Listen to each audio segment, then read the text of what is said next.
Tapos after nun, yung sumunod na balik ko naman, panggabi pa rin ako. Oo.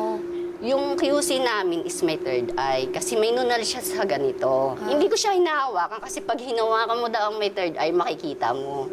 Kasi totoo? nakakaramdam na ako, tapos hahawak ko ako sa may third eye, makikita ko. Hindi ko nga... Paano nyo makikita? Halimbawa, kayo po yung may nunal, tapos hinawakan ko kayo. Kung ano Makikita mo kung ano nakikita niya. mo. Ah, Ganun po. Okay. Pag nakakakota ka man pag sa panggabi ka, maluwag ang oras mo. Eh, Kasi siyempre, tapos ka na. petik-petik na kami. Pwede ka na magtagal ng kahit 45 minutes sa CR. Matagal mag-CR yun kasi regular. Okay lang sa kanila. Sabi niya, Ami, tara, samahan mo ako. Aray, ang sakit ng tiyan ko.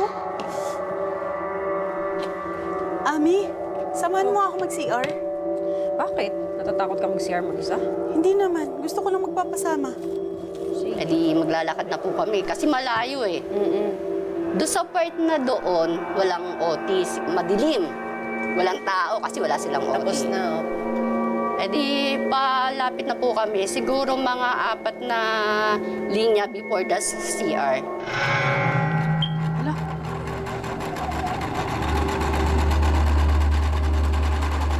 Ami, hawakan mo yung kamay ko, dali. Ayoko. May nakita siya, sabi niya, Ami, hawakan mo ko para makita mo din yung nakikita ko. Sabi ko, ayoko kasi nakikita ko nang tumutunog yung makina. Push button po kasi yung makina sa Pero amin. walang nag-ooperate? Walang tao. Nyali ka na, hawakan mo na ako. Sabi ko, ayoko, ikaw na lang. Sabi ko sa kanya, samaan na lang kitang isara yung ano, Oo, yung makina. Hindi kita hawakan. Patayin na lang natin yung makina. Eh di, naisara na namin. Talagang tumutunog siya, ma'am. Pero walang tela, ha? Talagang tunog talaga ng makina, rinig mo. May naglalaro ng makina. Oo. Yun lang talaga yun. Sa payo na ano, kasi kadalasan sa linya namin, 24 machine. Siya lang yung machine na tumutunog. Tapos noon, edi pinatay na namin. Inok niya na. Punta kami na CR.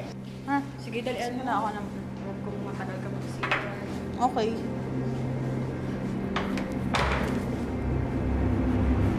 Sabi niya, Ami, andiyan ka pa ba? Sabi ko, oo, antayin kita. Edi lumabas na siya. Sabi niya, halika, hawakan mo muli ako. Sabi ko, ayoko, kasi makikita ko yung nakikita mo, nararamdaman ko na nga, titingnan ko pa. Eh di, balik kami. Doon sa line na pinagsarahan namin ng makina, tumunog uli, gumalaw uli. Sa inyo talaga siya nagpaparamdam? Oo, sa kanya. Oo. Niya, Ami, yan na naman. Talagang parang may nananahi talaga. Adi, no choice kami kundi isara. Kasi pag hindi sinara yun, mag-o-overheat, masusunog. Hawakan mo kamay ko. Ayoko. Huwag mo na lang pansin. Papatay mo na lang.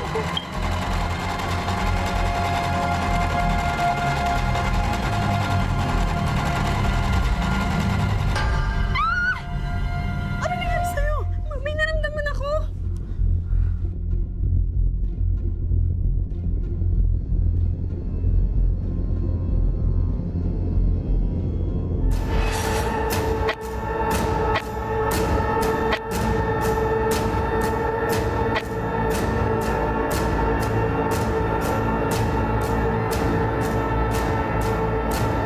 Pagbalik na namin dun sa, ano namin, linya. Kinuwento niya dun sa line leader namin. Yung isa namin na operator na lalaki, may nagpaparamdam nga daw doon. Kasi yung makina na inupuan na yon, kinamatayan ng isang buntis. That time daw po, yung buntis na yun nagpapaalam kasi masama daw ang pakiramdam. Yun ho ba yung nagpalaglag? Hindi. Iba. Ibang buntis Ano na kasi yun, mami? 4 years ago 4 na years yun. ago na Ito eh. bago na. Sa sobrang sama ng loob niya, habang nananahi siya, binugo na siya.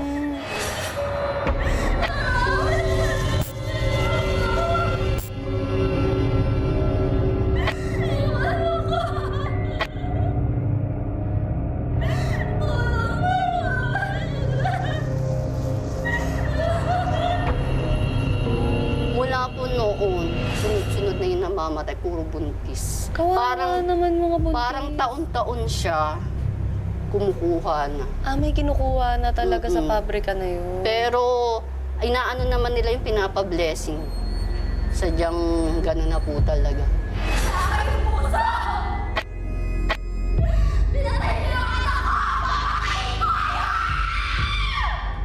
Grabe. Bakit yung pinili pa rin magtrabaho sa pabrika na yun?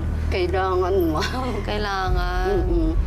Pero kahit po may mga ganun nagpaparamdam, okay pa rin sa inyo. Okay naman, ma'am. Kasi mas okay yung paramdam kung first na nakikita. Yung binanggit niyo ho kanina na merong may third eye, di ba? Tapos pag hinawakan nyo, makikita nyo. Ganun ho ba talaga yun? Opo. Ganun po talaga. Kaya iniiwasan ko. Pero siya, ano daw po yung nakita niya nung time Babae. na... babae na yung nakikita niya. Siguro yun nga yung buntis dati. Opo, no, sobrang sama. ng loob. Kawawa naman. Kayo po, Ma'am Mary, bilang na-mention niyo po na manggagamot kayo, ganun ho ba talaga yung kapag may nahawakan kayong may third eye? Ganito kasi yung explanation dyan. Opo. Kasi I myself, I'm a channeler. Oh. So, ibig sabihin, yung mga may third eye, actually lahat tayo may third eye, yung mga ayaw na maging active yung third eye niya, automatic magiging active, gaya sa kanya. Pag ayaw? Kahit ayaw mo. Kasi okay. channeler ako. So, pag nag-channel sa akin, halimbawa, hinawakan kita, o kaya nag-uusap lang tayo, pwedeng mag-accelerate yung Parang frequency natatakot mo. na po akong kausap kayo. Hindi, sorry. Pero hindi Ano? naman, kasi it's a journey eh. Apo, apo. You need to accept it eh. Totoo. Kasi pag hindi mo naman siya in-accept, yung knowledge mo, Matitigil lang po. hindi buo yung awareness mo. So, hindi mo marirealize kung bakit merong ganyang spirit, bakit may ganyang engkanto, elemental, hindi mo maintindihan. Opo. So, part naman kasi siya ng journey. So, yung sa kanya, kadulad nun, natcha-channel siya. Kasi may kasama siya. No? Oo, yung kasama niya yun, pwedeng channeler talaga yun. Na pag hinawakan niya, yun nga, nag-activate yung... ang third eye kasi, Bukas lang ibig talaga. sabihin nun, pwedeng ang maging ma-enhance sa'yo nun, yung paningin, pang-amoy, yung sense of taste mo. May enhance lang po yung May senses. enhance lang siya. Yun yung sixth sense doon. Okay. Yeah, hindi pag sinabi mong So, third eye, palalakasin. yung mata, Opo. hindi siya yun. So, depende yun sa senses mo kung ano yung ma-enhance. Tsaka kasi sa atin, especially tayo mga tao, masyado tayong busy sa mundane world. Opo. Bumabagsak yung frequency natin. So, once bumagsak yung frequency natin, higher frequency kasi yung nasa spirit realm. So, hindi sila makakakonect sa atin. Okay. Pero yung specific na pwede mong sabihin na meron na ikipag-communicate sa'yo is yung ringing sound sa ear. Spirit talaga yun na gusto makipag-communicate. Talaga po. Paano ringing sound po? Para siyang tinnitus, parang may dial tone. Yung ganon? High pitch. Pero di ba nangyayari po yun pag alam mahihimatay ka na, yung ganun? Pwede yun, kasi pag hinimatay ka, ibig sabihin, nandun ka in between ka sa buhay ng tao and then sa patay. Wala. In between ka eh. Ganun pala Yeah, parang kang yun. tulog. Okay. So, nasa in-between world ka. Balik po tayo kay Miss Emily. Na-mention niyo po kanina na na-bless na yung pabrika. May nagpapakita pa rin po ba? Paramdam po. Tsaka puro talaga sa makina. Talagang umaandar yung mga makina. So parang yung mga workers talaga na Parang na-steady na sila doon. Doon pa rin po ba kayo nag-work? Hindi na po. Online na ako. Ngayon po kasi ang online ko, protection sa kulang, Lucky Charm, Okay. kandila. Yung iba't ibang meaning ng kandila.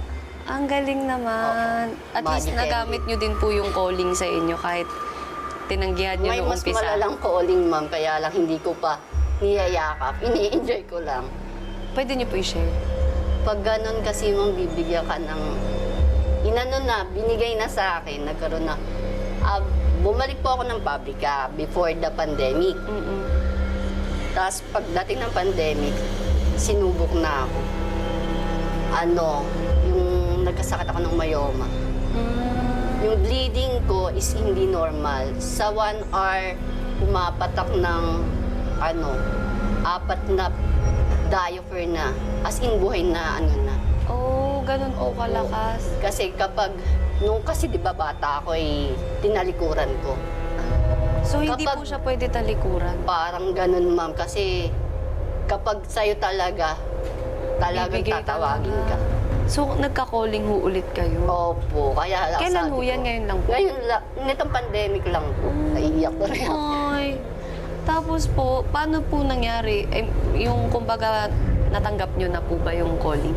Hindi pa rin po. Pero paano ho ulit Parang naramdaman? ang hirap mong tanggapin na yung calling mo, kailangan mo muna kasing gamutin yung sarili mo eh. Opo, kailangan I-cleanse malakas mo muna kayo. yung buong pagkatao mo, ganun. Kasi magbibigay sila kung anong dapat mong gawin para maging manggagamot ka, di ba? Ganun po kami. Kasi parang may ibibigay na power sa inyo, so kailangan malakas yung katawan nyo. Ganun. Ang kinaganda lang dahil meron, nakikita mo ating gabay ko, di ba? Yung gabay ko, mas malakas sa physical ko. Alam mo yung pag nahimatay ka, di ba, dapat totally blackout ka. Opo. Ma'am. Nangyari sa'yo? Ma'am.